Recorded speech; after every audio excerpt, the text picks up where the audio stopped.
Ellen, do you want to say hi to everyone here? Hi guys!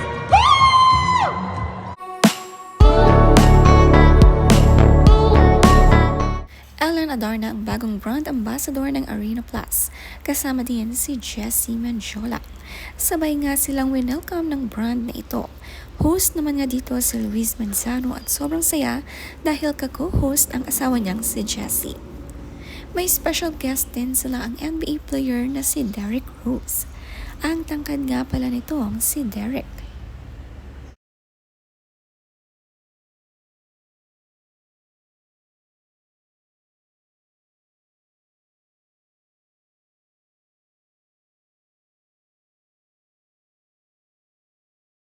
Parang walang energy. Kamusta tayo?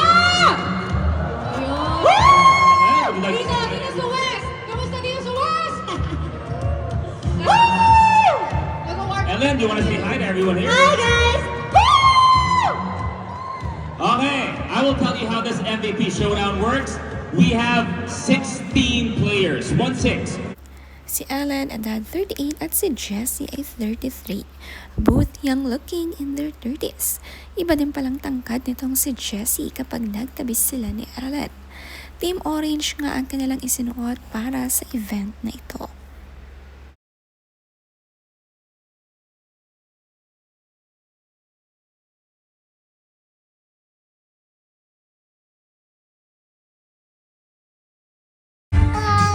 Ay, ito po. Ano di ay, ikis. Si Liana nakita na ng orange na damit sa kanyang Mama Ellen. Umaten nga ang Mama Ellen niya sa event at si Liana naman ay team bahay. At chinig-cheer na lang ang kanyang mama. Sayaw nga ng sayaw ng pinatugtog ang kanta ng Bini. Bagay pala kay Liana ang Bini dance. Gustong gusto ang kanta nila.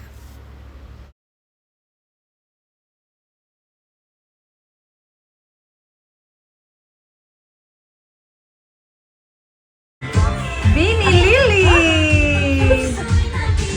Enjoy ni Liana ang sumayaw kasama ang kanyang mga yaya. High energy din kasi mga yaya niya kung i-cheer siya. Si Liana kahit nakakunot noo ay nananatiling maganda.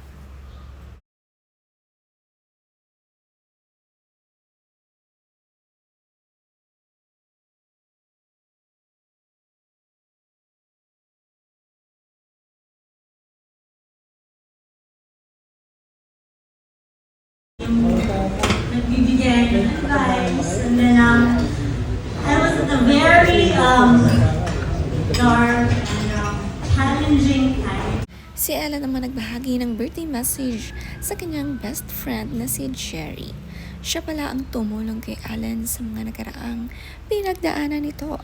Iba talaga kapag may best friend. Sa 60th birthday nga present siya at winelcome na nga sa senior age.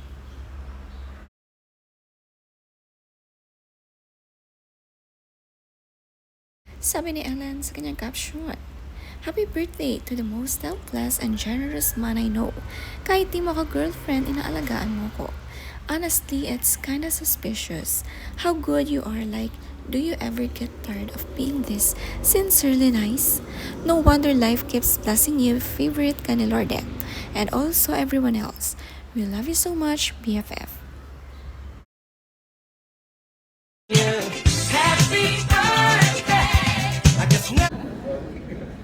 Pero first, I'd like to acknowledge na there's always a secret to success and there's a woman behind the success of Mr. Frank. And that is Joy.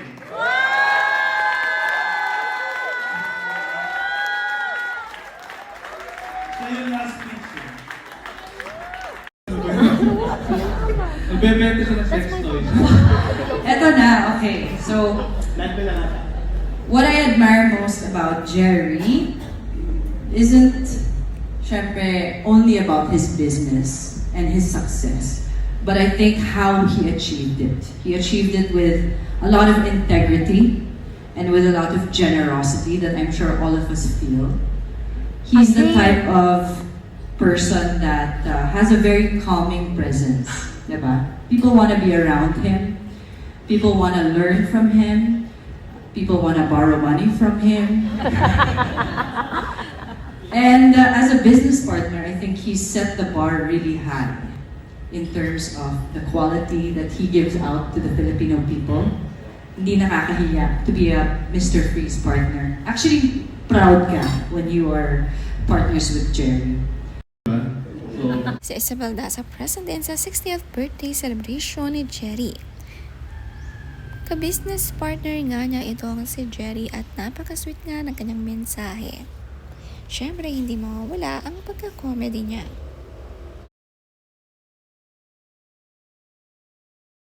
Napalitan ko, hindi ko na pinalagay yung ano. Pero yung isip ko, nasa 19 pa lang.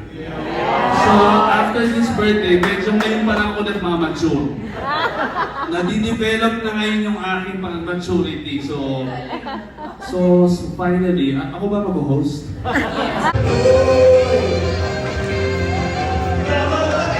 Si Randy Santiago present din sa selebrasyon nitong si Jerry. Tinatawag nga rin siyang Mr. Freeze dahil sa kanyang business. Entrance pa lang ni Sir McFreeze ay talagang sobrang saya na. Deserve nga niya ganitong selebrasyon, napakasipag pagdating sa business.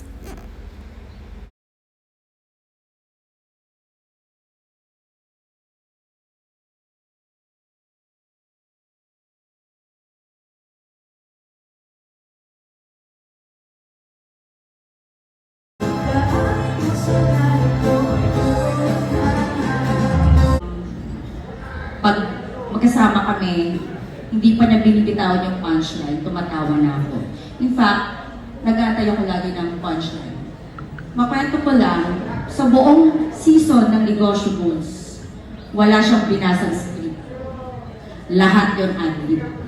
Piniprepare lahat ng mga script writers ko, lahat ng script. Sobrang daming ang bisita nitong si Jerry sa kanyang 60th birthday at halos lahat nga nagbigay ng mensahe. Sabi nga ni Ellen, kaya ang daming nagmamahal sa'yo. Isang mabait at generous nga talaga itong si Jerry.